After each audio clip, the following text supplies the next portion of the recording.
오늘 저희들에게 주신 말씀은 에스겔 47장 1절부터 12절입니다. 제목은 생수의 강. 에스겔 47장 1절부터 12절 같이 읽으시겠습니다. 시작. 그가 나를 데리고 전문에 이르시니 전에 전면이 동을 향하였는데 그 문지방 밑에서 물이 나와서 동으로 흐르다가 전 우편 제단 남편으로 흘러내리더라. 그가 또 나를 데리고 북문으로 나가서 바깥길로 말미암아 꺾여 동양한 바깥문에 이르시기로 본즉 물이 그 우편에서 스미어 나오더라. 그 사람이 손에 줄을 잡고 동으로 나아가며 일천척을 청량한 후에 나로 그 물을 건너게 하시니 물이 발목에 오르더니 다시 일천척을 청량하고 나로 물을 건너게 하시니 물이 무릎에 오르고 다시 일천척을 청량하고 나로 물을 건너게 하시니 물이 허리에 오르고 다시 일천척을 청량하시니 물이 내가 건너지 못할 강이 된지라. 그 물이 장이라여 헤엄할 물이요 사람이 능히 건너지 못할 강이더라. 그가 내게 이르시되 인자야 내가 이것을 보았느냐 하기로 내가 인도하여 강가로 돌아가게 하시기로 내가 돌아간즉 강 좌우편에 나무가 심이 많더라. 그가 내가 이르시되 이 물이 동방으로 향하여 흘러 아라바로 내려가서 바다에 이르리니 이 흘러내리는 물로 그 바다의 물이 소성함을 얻을지라. 이 강물이 이르는 곳마다 번성하는 모든 생물이 살고 또 고기가 심이 많으리니 이 물이 들어가므로 바닷물이 소성함을 얻겠고 이 강이 이르는 각처의 모든 것이 살 것이며 또 이 강가에 어부가 설 것이니 엔게디에서부터 에네글라임까지 그물 치는 곳이 될 것이라. 그 고기가 각기 종류를 따라 큰 바다의 고기같이 심이 많으려니와 그 진펄과 개펄은 소송되지 못하고 소금 땅이 될 것이며 강 좌우 가에는 각종 먹을 실과 나무가 자라서 그 잎이 시들지 아니하며 실과가 그치지 아니하고 달마다 새 실과를 맺으리니 그 물이 성소로 말미암아 나옴이라. 그 실과는 먹을 만하고 그 잎사귀는 약 재료가 되리라. 아멘. 하나님 감사합니다. 예배하게 하신 하나님 감사합니다. 주님이 만드신 모든 피조물 가운데 하나님을 예배할 수 있는 것은 정말로 우리 인간뿐입니다. 하나님 아버지, 하나님의 형상대로 저희를 만드셔서 주님과 교제하게 하시고 예배하게 하시니 감사합니다. 예배의 주체도 주님이시고 예배의 주인도 주님이십니다. 오직 주님만이 홀로 영광 받으시기를 원합니다. 하나님, 이 예배를 통하여 우리 모두가 하나님을 만나게 하시고 하나님을 알게 하시고 하나님의 뜻을 깨닫게 하여 주시옵소서. 말씀을 풀어주시는 분도 역시 주님이십니다. 기록하게 하시는 분도 주님이시고 그 말씀을 통해서 깨닫게 하시는 분도 주님이시며 그 말씀을 풀어가게 하시는 분도 주님이신 것을 믿습니다. 하나님, 이 시간 우리 주님께서 이 자리에 임재하여 주시어서 예배드리는 모든 각 사람의 심령 속에 하나님의 말씀이 아버지 영과 혼과 골수와 관절을 찔러 쪼개는 말씀이 될 수 있도록 그리하여 풍성한 은혜 가운데 잠길 수 있도록 주께서 인도하여 주시옵소서. 모든 것을 주께 올리고 예수 그리스도 이름으로 기도합니다. 아멘. 예, 감사합니다. 인사하시겠습니다. 우리는 복받은 사람들입니다. 오늘 또 은혜 주실 줄 믿습니다. 아멘. 요즘 큐티 본문이 에스겔이기 때문에 에스겔서를 큐티 하신 분들은 이렇게 그 맥을 잘 짚고 오신 줄 압니다. 지금 우리가 알다시피 에스겔은 나라가 망해서 그 먼 이역 만리 바벨론 땅에 와서 포로로 살고 있는데 하나님께서 부르셔가지고 에스겔을 선지자로 지금 세우시고 이 포로 공동체에 주시는 하나님의 말씀을 대변하는 사람으로 에스겔을 부르셨습니다. 보통 평화시가 아니고 이렇게 포로로 살고 있는 극한적인 상황 속에서 선지자로 산다는 것은 쉬운 일이 아니었을 것입니다. 망하지 않고 그 땅에 그대로 있었으면 제사장의 아들이기 때문에 지금 제사장의 직무를 잘 감당했을 사람입니다. 하나님께서 부르시어서 처음에는 이 유다가 여기까지 올 수밖에 없었던 유다의 죄악상을 하나님께서 말씀하십니다. 그리고 그 유다가 망할 때 너무도 좋아서 박수치고 있었던 주변에 있는 나라들을 통하여 하나님께서 어떻게 심판하실까 하는 것도 말씀하십니다. 그리고 나서 후반부에 들어오면은 하나님께서 이 유다가 이대로 망하고 끝나고 없어져 버리는 것이 아니고 하나님의 은혜 가운데서 새롭게 회복될 것을 약속하시면서 성전을 보여주십니다. 성전은 유다가 망할 때 바벨론에 의해서 전부 무너져 버리고 불타버리고 말았음에도 불구하고 하나님께서 에스겔에게 성전을 보이시면서 앞으로 성전이 회복될 것이며 그 성전에서 하나님의 은혜가 충만할 것에 대해서 다시 말씀해 주고 있습니다. 그리고 오늘 이 47장은 이제 하나님께서 보여주시는 유다 회복에 대한 클라이막스라고 할 수 있겠습니다. 47장, 48장으로 이제 에스겔서는 끝납니다. 그 클라이막스에 이 인자를 또 데리고 여호와께서 어디로 들어가시냐면은 1절에 그가 나를 데리고 전 문에 이르시니 전에 전면이 동을 향하였는데 그렇게 나옵니다. 제일 처음에 에스겔에게 환상을 보여주시면서 데리고 간 곳이 성전의 문에 이르게 하셨습니다. 왜 하나님께서 다른 곳도 아니고 성전의 문 앞에다가 에스겔 선지자를 세우셨을까요? 예수님께서 요한복음 10장에 나는 양의 문이다 그랬습니다. 그리하여 이 문을 통하여 들어가며 나가며 꼴을 얻는다고 예수님께서 말씀하셨습니다. 성전의 문은 아무나 들어올 수 있습니다. 여기에는 자격도 필요 없고 조건도 필요 없고 가진 것도 필요 없습니다. 원하는 자는 누구나 들어올 수 있는 것이 예수님께서 허락하신 양의 문입니다. 전에도 말씀드렸던 것처럼 이 양을 키울 때 목자를 택해야 될 때 그 목자가 힘이 세 보이고 등치가 좋은 목자를 택한 것이 아니고 웃옷을 벗어보게 함으로 말미암아 그 웃옷에서 양을 지키기 위해서 악한 짐승들과 싸우다가 찢긴 흔적이 나 있는 그 상처가 있는 사람을 다른 조건이 미비해도 그 사람을 목자로 뽑는다고 합니다. 그 이유는 목자는 양을 위하여 자기 생명을 바칠 수 있는 사람이 목자의 가장 큰 자격입니다. 그런데 이 목자 되신 예수님이 우리의 문이 되시니까 예수를 믿기 위해서 회복하기 위한 첫 번째 단계는 문 앞에 서는 것입니다. 이 문에는 여러 가지 낙담한 사람, 그리고 억울한 사람, 분노한 사람, 도저히 내 인생에 답이 없는 사람, 대안이 없는 사람, 어떻게 해야 될지 미래가 안 보이는 사람, 누구나 들어올 수 있는 곳, 그곳에 들어와서 풍성한 삶을 얻을 수 있는 곳이 바로 그 출입구가 문이기 때문에 에스겔 선지자를 문 앞에 세우지 않았는가 싶습니다. 그래서 하나님이 모세에게 성막을 지으라고 하실 때 이 성막에 문을 만드는 데 있어서는 아름다운 수실로, 그 색실로 공교하게 수를 놓아서 굉장히 문을 아름답게 만들라고 하셨습니다. 그 이유는 이 문은 아름다운 것이다.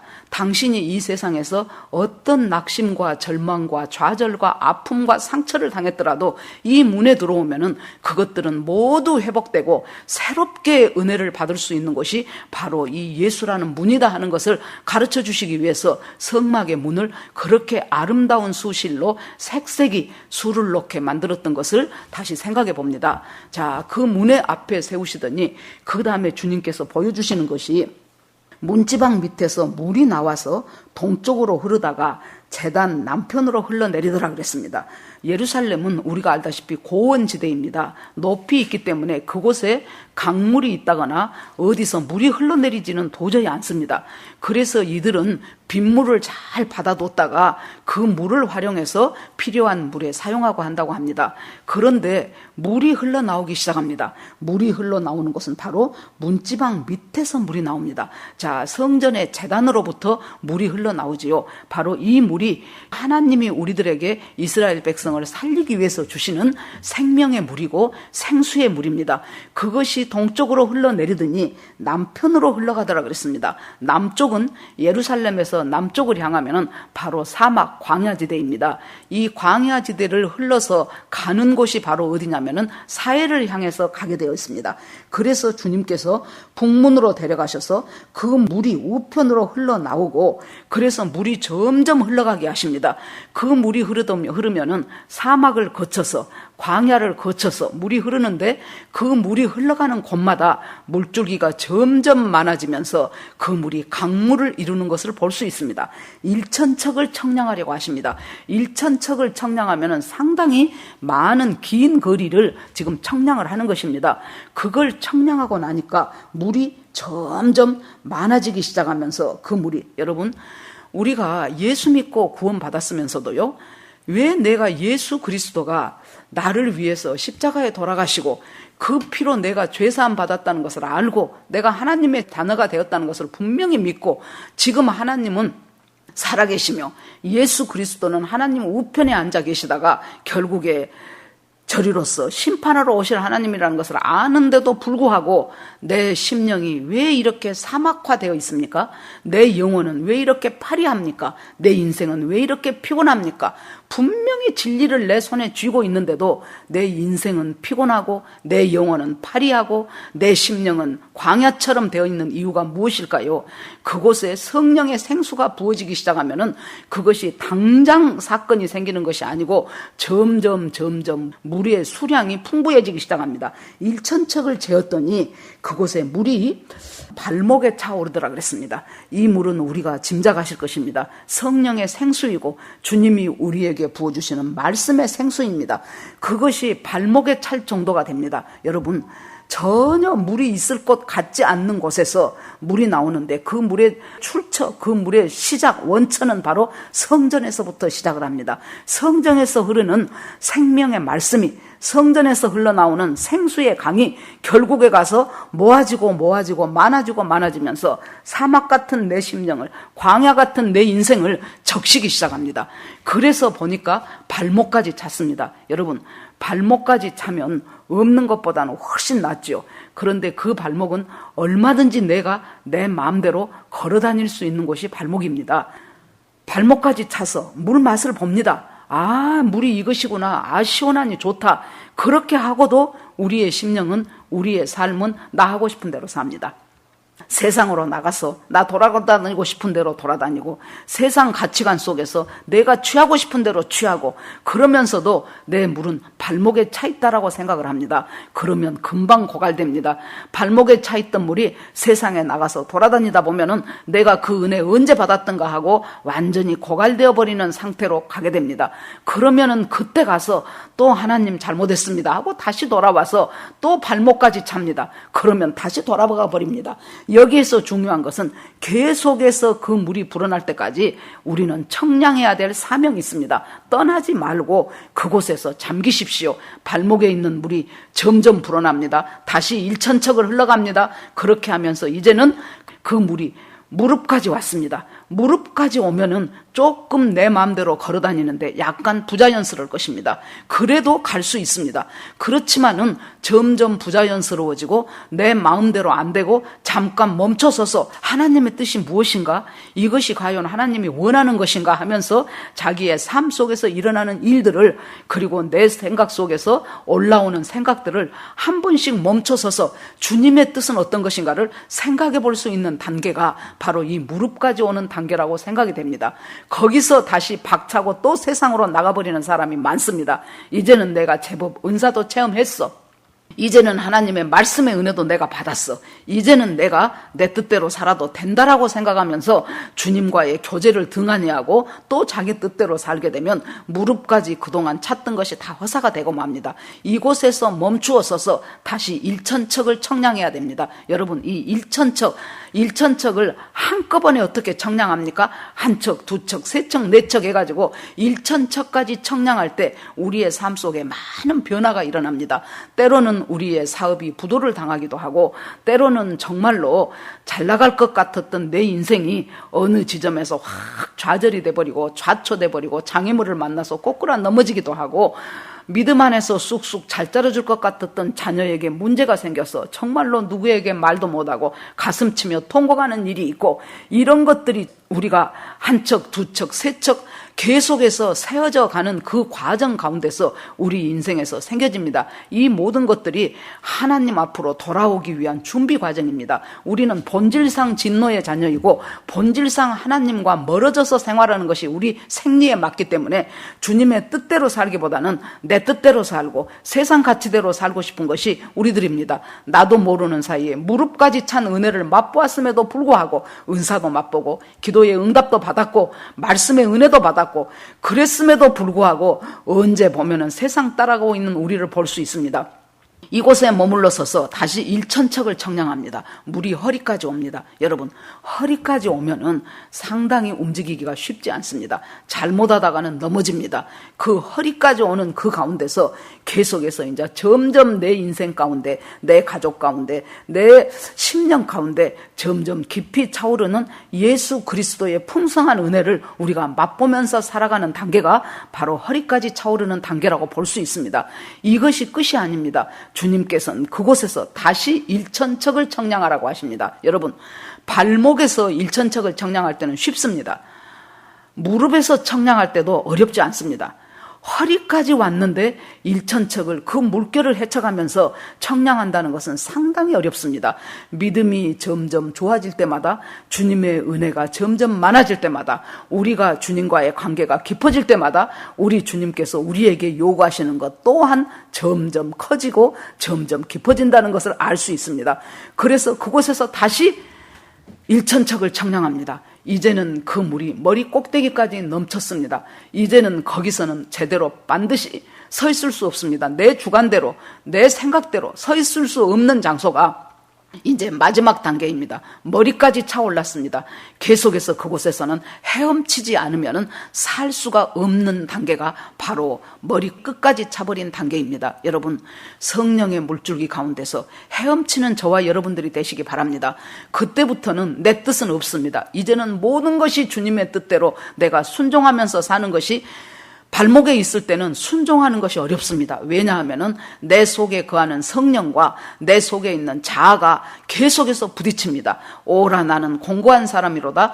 누가 나를 이 공고함 속에서 건져낼 수 있으랴. 이 사망의 몸에서 건져내려 하는 사도 바울의 고백처럼 내 속에서 성령의 소욕과 내 육신의 소욕이 갈등하고 충돌하고 부딪히는 것이 발목 정도에 차 있을 때입니다.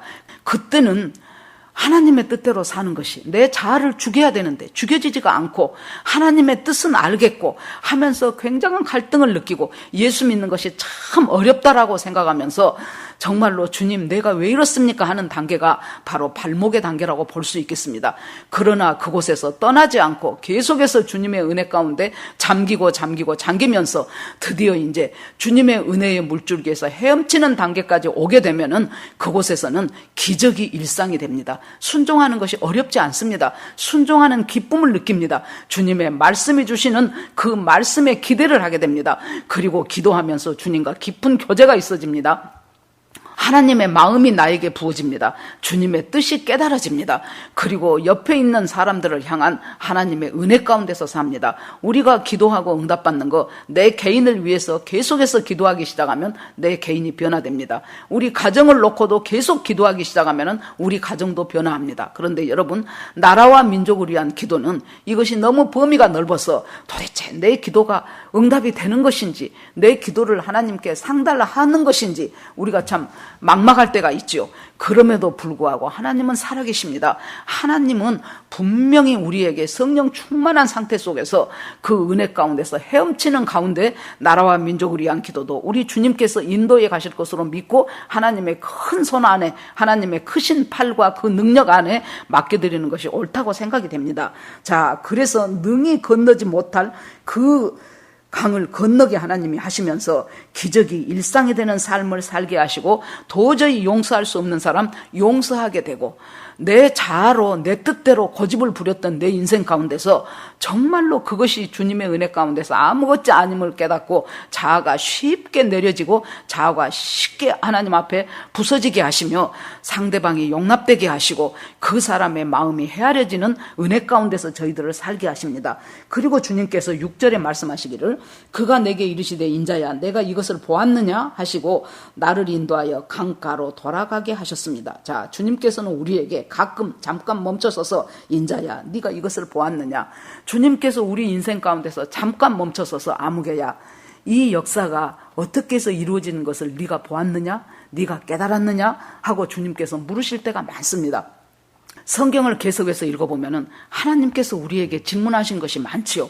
아담에게는 아담아 네가 어디 있느냐 하고 질문하셨고, 가인에게도 네 동생 아우가 어디 있느냐 하고 질문하십니다. 예레미야 선지자를 향하여 네가 지금 무엇을 보느냐, 하나님께서는 계속해서 질문하십니다.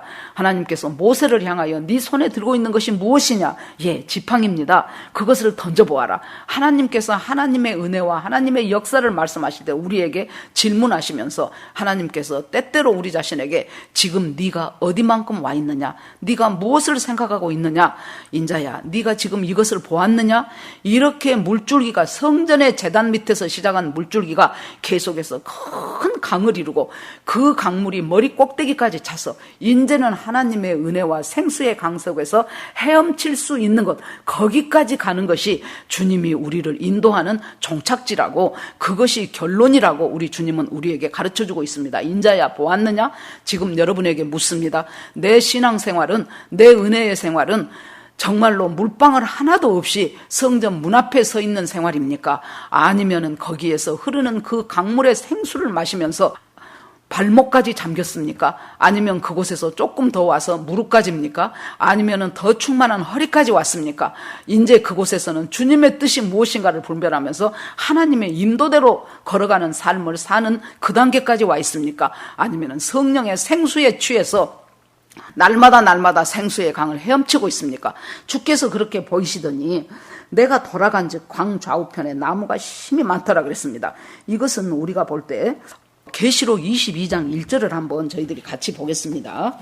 천국에 대해서 말씀하시는데 22장 1절에 또 저가 수정같이 맑은 생명수의 강을 내게 보이니 하나님과 및 어린 양의 보좌로부터 나와서 길 가운데로 흐르더라. 강 좌우에 생명나무가 있어 12가지 실과를 맺히되 달마다 그 실과를 맺히고 그 나무 잎사귀들은 만국이 소성하기 위하여 있더라. 다시 저주가 없으며 하나님과 그 어린 양의 보좌가 그 가운데 있으리니, 바로 이 말씀이 에스겔 47장에 하나님께서 보여주시는 환상 속에서 마지막 때에 정말로 우리가 예수님의 재림과 그리고 천년 왕국과 그 후에 새하늘과 새 땅과 그리고 저 영원한 새 예루살렘 성 마지막에도 똑같은 것이 지금 주님께서 비전을 보여주고 있습니다.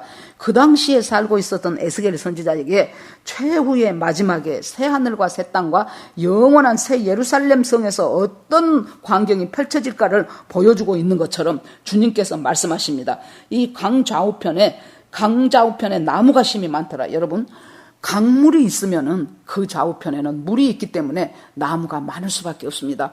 물이 없는 곳에는 나무가 말라 죽습니다. 하나님께서 이 좌우편의 나무를 보여주면서 내게 이르시되 이 물이 동방으로 향하여 흘러 아라바로 내려 바다에 이르니니, 이 바다는 우리가 알다시피 사해를 말합니다. 사해는 들어오는 물은 있어도 나가는 곳이 없기 때문에, 흘러내보내지 않기 때문에 자연적으로 증발하는 것 외에는 이 물이 흘러내려갈 곳이 없기 때문에 이 물은 염도가 굉장히 높습니다. 보통 바닷물이 일반 물보다도 염도가 높은데 보통 바닷물의 약 6배 정도의 독한 염도를 가지고 있어서 그곳에서 살 수 있는 생물이 없지요. 물고기들은 다 죽지요. 수초들도 다 죽지요. 그런데 그 생수가 드디어 흐르고 흘러서 어디까지 흘러갑니까? 바로 사해 바다까지 흘러갑니다. 죽음의 바다까지 흘러갑니다. 우리가 에스겔 37장에 보면은 마른 뼈의 환상을 하나님이 보여주셨습니다. 그 마른 뼈는 이스라엘 백성입니다.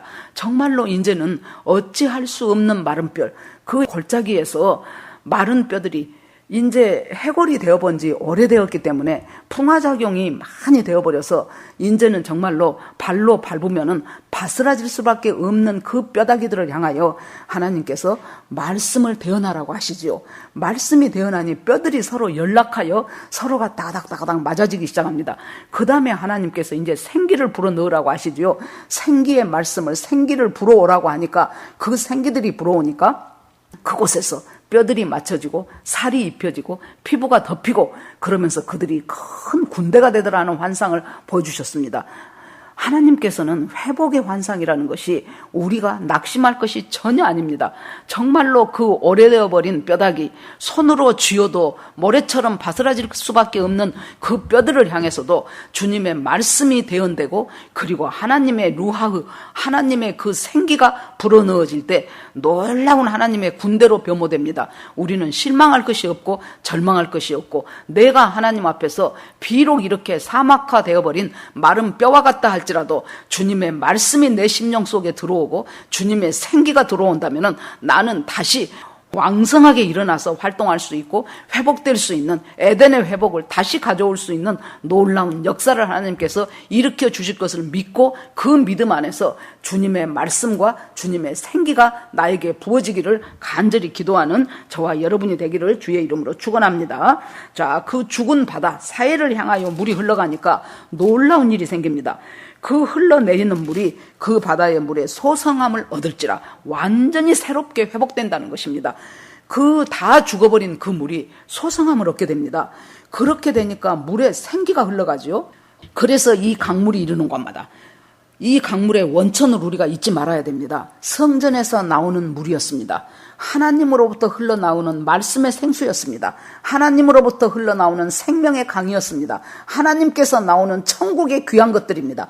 그것들이 죽어있는 사해 바다에 흘러내리기 시작하니 놀라운 일이 일어났는데 모든 생물이 살아나고 물고기가 심히 많아지고 이 물이 흘러 들어가므로 바닷물이 소성함을 얻겠고 이 강이 이르는 각처에 모든 것이 살 것이며 그랬습니다. 자, 이르는 곳마다 하나님의 생수가 흐르는 곳마다 그것에서 다 없었던 아무것도 보이지 않았는데 물고기들이 퍼덕퍼덕 살아나기 시작하고 그 다음에 해초와 수초들이 흔들리기 시작하고 이 물이 흘러가는 곳곳마다 바닷물이 소성하고 죽음의 바다는 전부 다 다시 생명의 바다로 흘러가기 시작합니다. 여러분, 오늘이 어린이 주일입니다.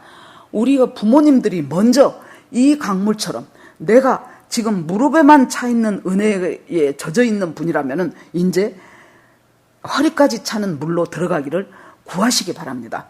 허리까지 차서 은혜의 맛을 어느 정도 본 분이라 할지라도 거기에서 만져가지 말고 하나님이 주시는 깊은 은혜의 강물 속에서 성령 충만함 속에서 헤엄칠 수 있는 그것을 구하시기 바랍니다. 그러면은 우리 아이들은 자연스럽게 우리 부모를 따라서 성령의 체험을 하게 될 것이고 은혜의 강물에 잠기게 될 것이고 믿음 안에서 살아가는 귀한 아이들로서 자라나게 될 것입니다. 그렇게 해서 이 강이 이제 어떻게 됩니까? 죽어있는 강에 고기가 많아지고 그리고 해초들이 많아지기 시작하면서 그 강가에 그 강을 따라서 어부들이 모이기 시작합니다. 그래서 고기를 잡고 어부들이 모이기 시작하니까 생활터전이 생기고 그래서 어장이 개발이 되고 이제 활기차지게 됩니다. 그곳에 다른 이제 또 식료품을 파는 사람들도 생겨나게 될 것이고 그렇게 하면서 종류를 따라 큰 바다의 고기같이 힘이 많으려니와 그랬습니다. 여러분, 내 자신의 신앙이 정말로 처음에는 바싹 마른 땅 같고 사막 같았는데 문 대신 예수 그리스도 앞에 서면서 그 문을 통해서 들어가고 나가면서 생명의 양식을 얻게 되니까 꼴을 얻게 되니까 여러분, 우리가 예수 믿는 사람들이 속기 쉬운 것이 신앙이요 전진하지 않으면은 현상 유지할 줄 알아요. 천만의 말씀입니다. 이 믿음이라는 것은 계속해서 우리 죽는 날까지 예수 그리스도 다시 오시는 날까지 계속해서 날마다 시마다 때마다 전진 안 하면은 후퇴입니다. 현상 유지는 없습니다. 멈추는 것은 없습니다. 내가 뭐 이 정도 바쁘니까 이렇게 살아도 내 안에 예수 있어 하고 생각하지만은 예수님은 계시지요. 물론 성령님이 들락날락 하지는 않습니다. 그러나 그 성령이 활동할 수 있는 공간이 없어져 버립니다. 성령님은 안타까운 마음으로 정말로 한탄하면서 내 심령 속에서 가만히 계십니다. 여러분, 신앙은요 성장 아니면 후퇴입니다. 중간은 없습니다.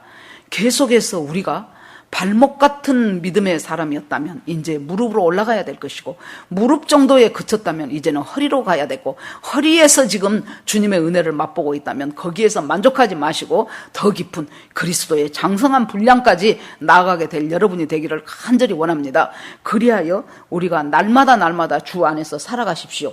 10절에 보니까 이 엔게디에서부터 에네글라임까지 그랬습니다. 이것은 사회 시작하는 곳부터 사회 끝까지, 그러니까 사회 시작되는 그 지점부터 물이 살아나기 시작해서 중간을 거쳐서 살아납니다.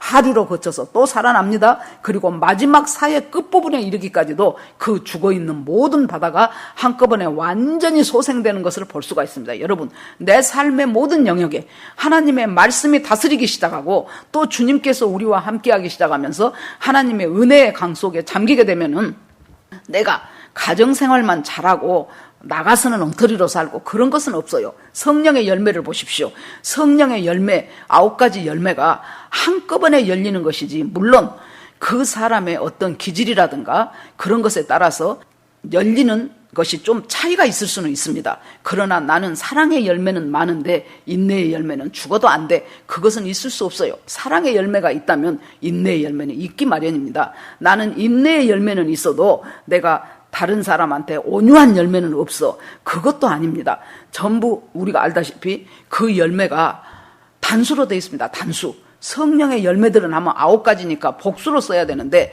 단수로 되어 있어요. 전부 사과를 생각을 해보십시오.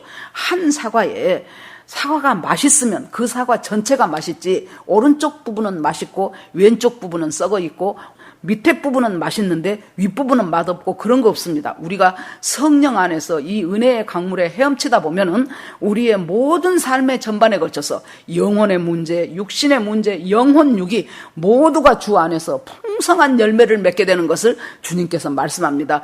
영혼이 하나님 앞에 바로 될 것입니다. 내 영이 주님과 바른 관계를 맺게 됩니다. 상황과 상관없이 내 속에서 일어나는 내 삶의 모든 그런 사건과 그 사건에 상관없이 이길 수 있는 힘을 하나님이 주시고, 하나님의 주신 능력 안에서 넉넉하게 이겨낼 수 있는 그 영이 주님과 바로 되면 그 다음에 혼적으로 우리가 바로 됩니다. 그동안 내 마음대로, 내 생각대로, 세상 가치대로 살았던 내 혼의 영역이 이제는 바뀌기 시작합니다. 지정의의 영역이 바뀝니다. 내가 알고 느끼고 깨달았고 판단하고 했던 영역들이 이제는 성경과 일치되는 삶을 살게 됩니다. 그리하여 하나님의 뜻과 합한 내 혼의 영역이 되면은 자연스럽게 육신의 영역도 하나님 안에서 바로 됩니다. 하나님께서 이것을 말씀합니다. 엔게디부터 시작해서 에네글라임까지 전부가 다 사는 곳이 됩니다. 그곳이 다 그물 치는 곳이 될 것입니다. 그물 치는 곳은 그만큼 고기들이 왕성하다는 얘기입니다. 어디에 그물을 쳐도 그 고기를 풍성하게 잡아서 우리가 생활을 할 수 있는 것처럼 내 삶의 어느 부분에서도, 자식과의 관계에서도, 부부간의 관계에서도, 시댁이나 처가의 관계에서도, 직장에서 관계에서도, 어느 관계 속에서도 그곳에서는 그물 치는 곳이 될 것이며, 그곳에서 바로 놀라운 생명의 역사가 일어날 것이며, 그리고 아름다운 열매를 맺게 될 것이 많으리라고 주님이 우리에게 이렇게 말씀하십니다. 기왕에 우리가 예수 믿은 지 아마 몇십 년이 되신 분도 있고 얼마 안 되신 분도 있으실 것입니다. 오랫동안 예수를 믿으면서, 기왕에 우리가 예수 믿으면서 하나님이 주시는 은혜 가운데서 어느 곳에다 그물을 치든지 간에 시작되는 곳에서도 풍성한 삶의 열매가 열리고 끝나는 지점에서도 풍성한 열매가 맺히는 그런 은혜로운 시간 속에서 저희들의 예수 믿는 삶이, 저희들의 신앙생활이 되어야 될 것으로 압니다. 그것을 가로막는 것이 무엇인가를 한번 잠깐 생각해 봅시다. 그런데 이렇게 처음부터 끝까지 모든 것이, 시작부터 끝까지 전부가 다 바로 그 성령의 강줄기가 들어가기만 하면은 소생이 된다고 했는데 예외가 있습니다. 11절에 그 진펄과 개펄은 소성되지 못하고 소금 땅이 될 것이며, 그런데 소성되지 못하는 곳이 진펄과 개펄이라 그랬어요.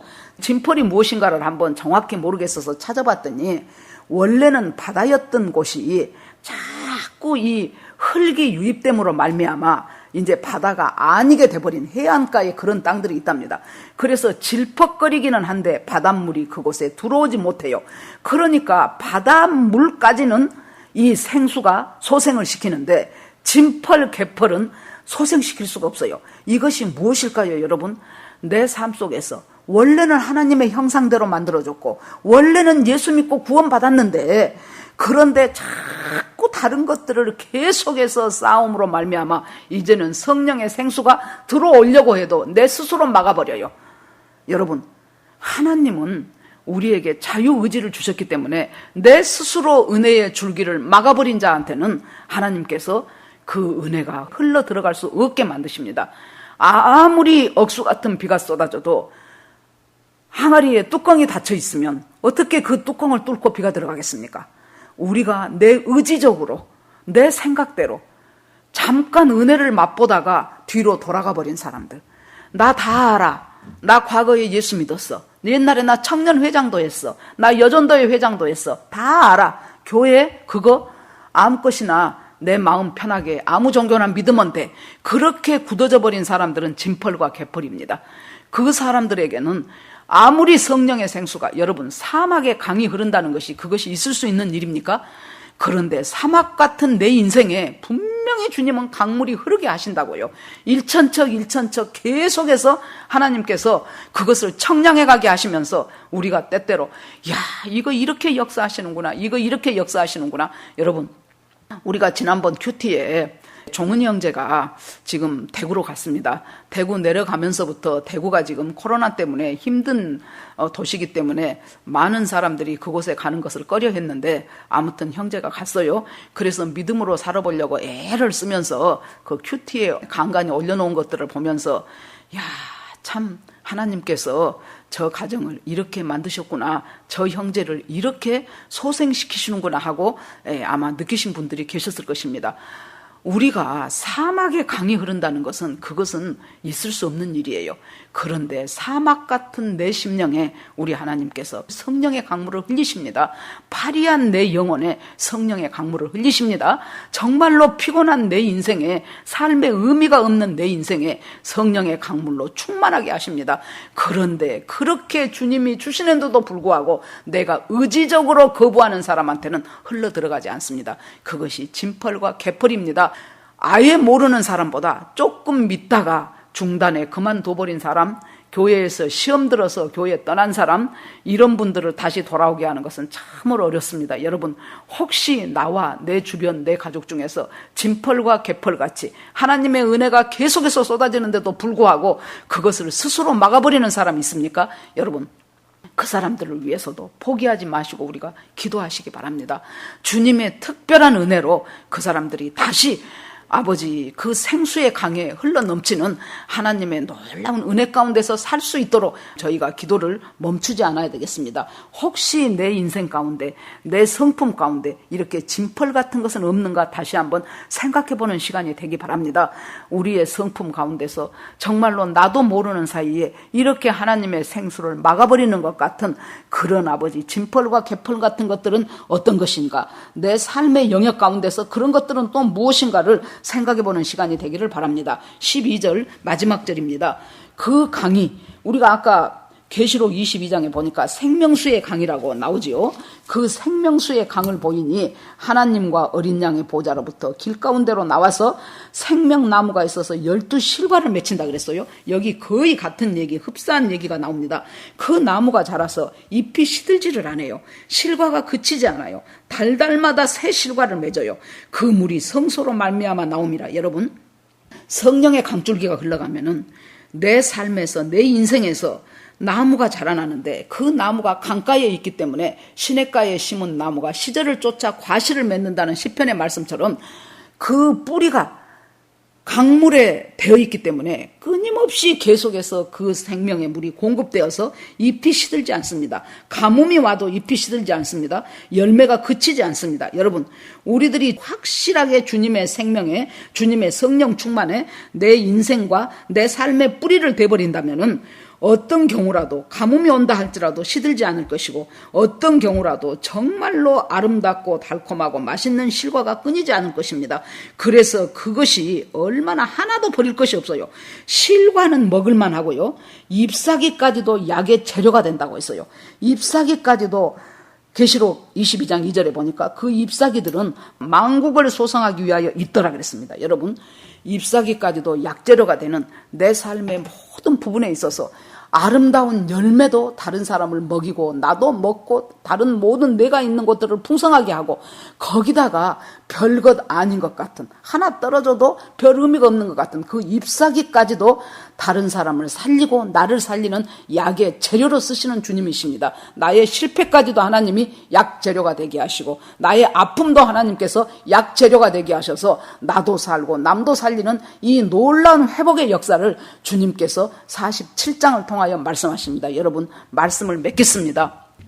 우리가 먼저 이런 삶을 살 때 우리 자녀들은 자연스럽게 이 은혜 안으로 들어올 것입니다. 어린아이들은 눈, 코, 입이 잘생겨서 이쁜 것이 아니고 그 아이들에게 무한한 가능성이 있기 때문에 그 아이들 속에는 하나님을 그대로 흡수할 수 있는 스펀지와 같은 그 영혼의 깨끗함이 있기 때문에 이 아이들은 다 예쁩니다. 아이들은 다 귀합니다. 이 하얀 도화지와 같은 이 아이들의 심령 속에 무엇을 그리는가는 우리 부모에 달렸습니다. 우리가 거기에다 칙칙한 내 어두운 삶을 혹시 그리지는 않습니까? 내 인생 실패했기 때문에 너라도 성공해서 내 한을 풀어달라고 계속 자녀를 푸시하지는 않는지 다시 한번 저희들이 돌아보시기 바랍니다. 있는 그대로 받아들이십시다. 공부를 못하면 못한 대로, 재주가 없으면 없는 대로, 장애인이면 장애인인 대로 우리 하나님께서 우리에게 주신 그 아름다운 도화지와 같은 그곳에 하나님의 성령의 그림을 그리시는 여러분들이 되기 바랍니다. 그러면은 우리들의 자녀들은 계속해서 성령의 풍성함 속에서 자라나게 될 것입니다. 내가 잘못해서 이제는 늦었네. 아니요, 늦지 않습니다. 지금부터 놓고 기도하시기 바랍니다. 기도하시면 성령께서 직접 그 우리의 자녀를 만지실 것입니다. 우리가 살아가면서 정말로 하나님의 은혜 가운데서 그대로 아멘으로 받아들이시고 하나님께서 우리를 기업이라고 하십니다. 기업은 하나님이 우리의 기업인데요. 이 기업이라는 것은 LG 삼성하는 기업이 아니고 터기자 기업이죠. 흑토자 붙은 것. 그것은 이스라엘 백성이 여호수아가 가나안 땅에 들어가서 땅을 지금 이렇게 분배를 하지요. 그러는데 제비 뽑아서 분배를 했습니다. 그런데 여러분, 제비 뽑아서 분배를 했는데 모두가 다 자기 마음에 맞는 땅만 걸려들었을까요? 어떤 지파는, 어떤 족속은 참 좋은 땅, 물도 많이 있고 또 길가고 네모 반듯하고 이런 땅을 분배받았을 수도 있고, 어떤 지파는 갈대만 무성하고 돌만 많은 땅을 분배받았을 수 있을 것입니다. 그런데 그때 이스라엘 백성들의 생각 속에는 내가 비록 마음에 맞지 않는 이런 돌밭, 갈대밭 이런 것을 분배받았다 할지라도 이것은 하나님이 나에게 제비 뽑아 주신 것이라는 의식이 강하게 있었습니다. 그렇기 때문에 그 땅을 남과 바꾼달지 그 땅을 포기한달지 하지 않고 있는 힘을 다하여 좋은 땅 받은 옥토 받은 사람보다 2배, 3배, 4배 더 열심히 해서 돌밭은 돌을 다 골라내고 갈대밭은 갈대를 다 쳐내고 그리하여 갈고 거름 주고 퇴비 주고 그렇게 하면서 옥토로 만들어 갔습니다. 여러분, 나에게 주신 것이 마음에 안 들 수가 있어요. 부모가 마음에 안 들 수 있고 내 살아가는 삶이 지금 마음에 안 들 수가 있고 내 직장이 마음에 안 들 수가 있고 내 배우자가 마음에 안 들 수 있고 내 자식이 마음에 안 들 수 있습니다. 그러나 여러분, 이것은 하나님께서 제비 뽑아서 우리에게 주신 기업입니다. 여러분, 이 기업을 위해서 불평불만만 하고 있습니까? 아니면은 정말로 갈아치워버리고 싶은 생각만 강하게 갖고 있습니까? 이것이 하나님께서 나에게 주신 내 터전, 이 터기자라면 하나님, 주님께서 분명히 이 기업을 일구어낼 수 있는 힘도 주실 것입니다.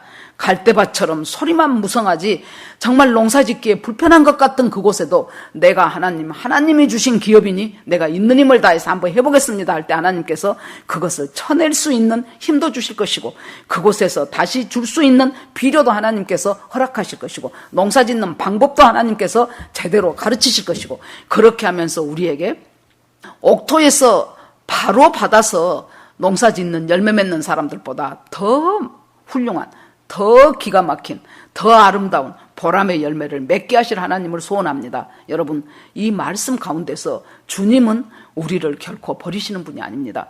우리가 사막같이 말라 있습니까? 그래도 우리 하나님께서는 성령의 물줄기를 계속해서 나에게 공급하십니다.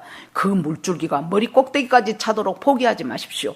그때 하나님께서는 내게 기업으로 주신 내 가정, 내게 기업으로 주신 내 개인, 내게 기업으로 주신 내 나라, 내게 기업으로 주신 내 교회, 이 모든 것들 속에서 성령의 생수 속에서 헤엄치면서 은혜 가운데서 주님의 열매를 만끽하면서 그럴 때 내 삶의 작은 부분까지도 다른 것의 약재료가 될 수 있도록 하실 하나님을 찬송하고 찬송하는 저와 여러분이 되기를 주의 이름으로 축원합니다. 같이 이 시간 기도하시겠습니다. 하나님 감사합니다. 오늘 또 주님의 은혜 가운데서 하나님 함께 하신 하나님을 찬송합니다. 하나님, 이 에스겔 선지자를 통해서 참 에스겔 끝부분에 주님이 주시는 것, 빈 성전을 보이시면서 회복하게 하신다는 하나님의 그 메시지의 클라이막스가 오늘 이 47장에 성령의 생수가 흘러내리는 이 장면입니다. 하나님, 참 이 백성들이 그 당시에 노예로 살고 있는 현실 속에서 얼마나 암담하고 답답하고 지금 잡혀온 지 3분의 1 정도 지난 시점입니다. 도대체 언제 다시 본국으로 돌아갈 줄 모르는 그 아득한 삶 속에서 우리 주님께서 놀라운 환상들을 보여주고 비전을 갖게 함으로 말미암아 그곳에서 약재료로도 쓰임받을 수 있는 사람들로 바꾸어 가신 하나님을 찬송합니다. 하나님, 이 말씀이 비록 그때 그 사람들뿐만이 아니라 오늘날 이렇게 참 어려운 인생을 살아가는 저희들에게도 하나님께서 놀라운 은혜의 역사로 저희들의 성령의 강줄기로 저희를 새롭게 하신 것으로 믿습니다. 그리하여 하나님 발목에서 머리끝까지 올라갈 때까지 우리 주님께서 붙잡아 주시면서 하나하나 청량하게 하시고 이 부분에 있어서는 하나님이 이렇게 일하셨구나, 이 사건에 있어서는 주님이 이렇게 역사하셨구나 하는 것들을 깨달아가면서 주님의 장성한 분량까지 오게 하실 하나님을 찬송하고 찬송합니다. 우리의 자녀들도 이 믿음 안에서 이 놀라운 하나님의 능력 가운데서 날마다 은혜를 체험하고 숨쉬면서 기적이 일상이 되는 삶을 사는 우리 모두가 되기를 간절히 원합니다. 하나님께 모두 올려드리며 예수 그리스도 이름으로 기도했습니다. 아멘.